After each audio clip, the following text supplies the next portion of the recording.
I'm going to demonstrate my anchor procedure for when I have bolts that are like this, roughly on top of each other but with a little bit of an offset, which is a pretty typical setup in Switzerland.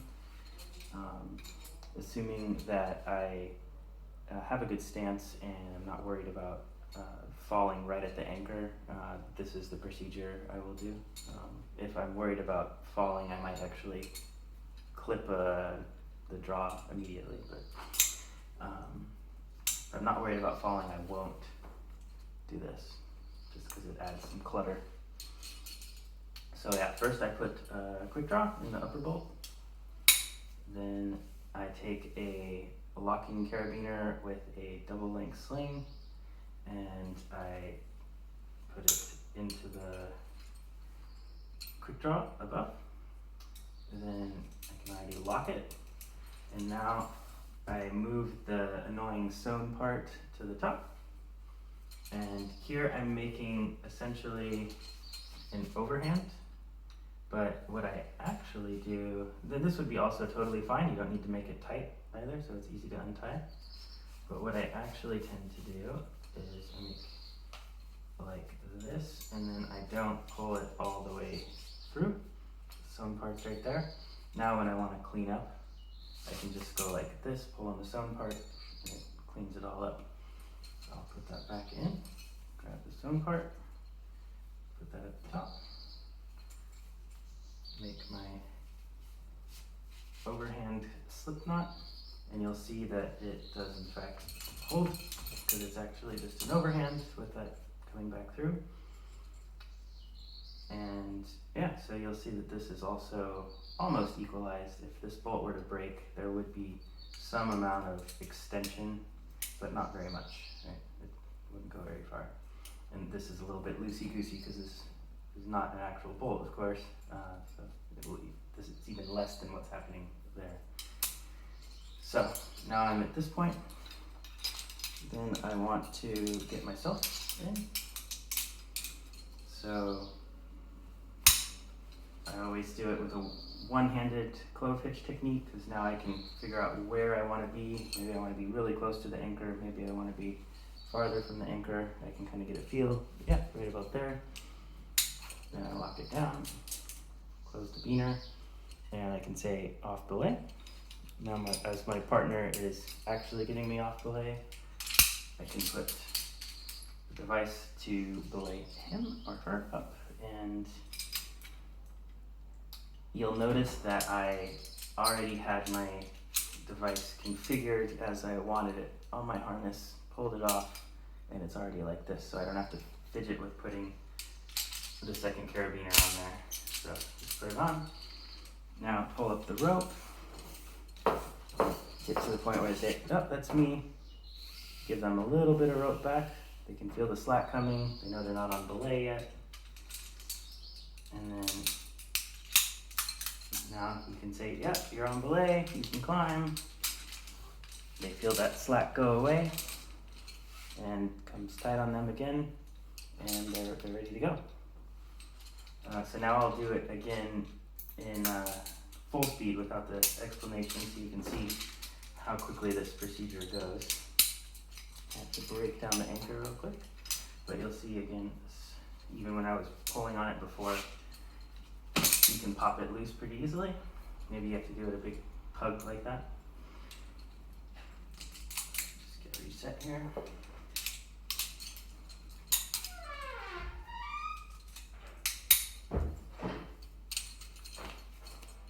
I tend to store my one sling with a locker like this, and the remaining slings that I carry don't have lockers on them, so I want one ready for the anchor like this. So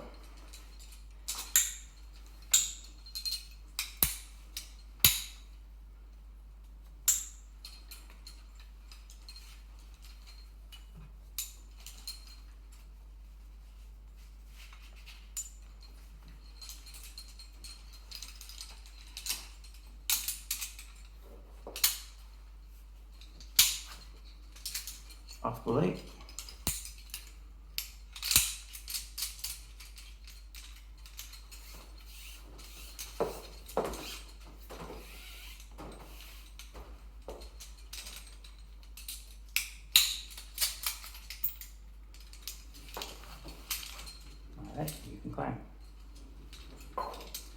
now I'll demonstrate what I might do.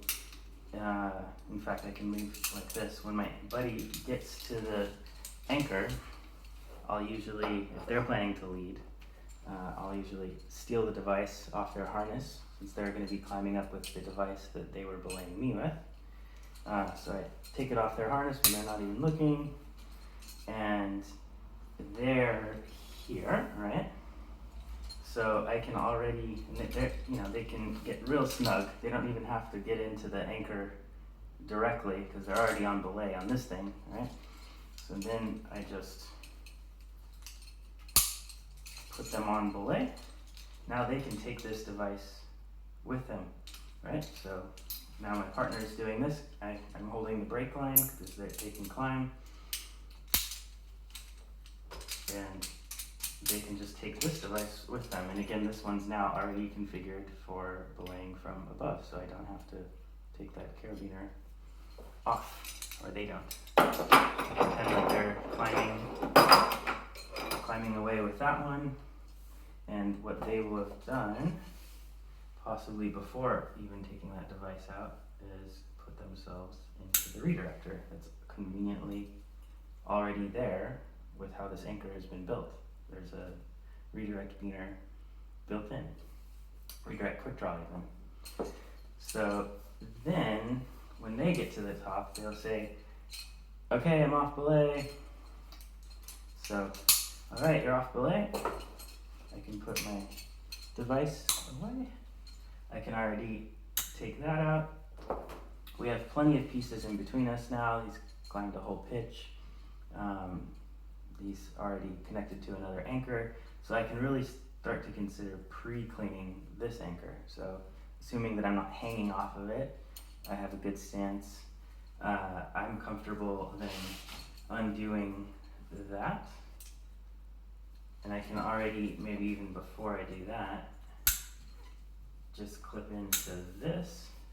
So now if you see, oh yeah, I already have 2 points without even that sling. So I can already take that sling out. Now, if you're, depending on your comfort level of at this stance and the procedures that you like to do, this is maybe a little bit not by the book, but what you might consider doing is, since you're already in this non-locking carabiner, right? I can actually just very quickly, with brief exposure, switch that one out. I was again in a non-locking single bolt situation for a second or two. I wouldn't want to do that if I was in a hanging belay, of course. But now my anchor is going to be super fast to clean. So maybe they finish pulling up the rope. You say, oh yeah, that's me. And you're getting your shoes on, whatever. And they say, okay, you can climb. So now all I have to do is this. And I say, okay, climbing. And it's already, they're going to be taking up that slack. And that's it. It took, from the time that they said you can climb, it took a few seconds to when you can actually climb.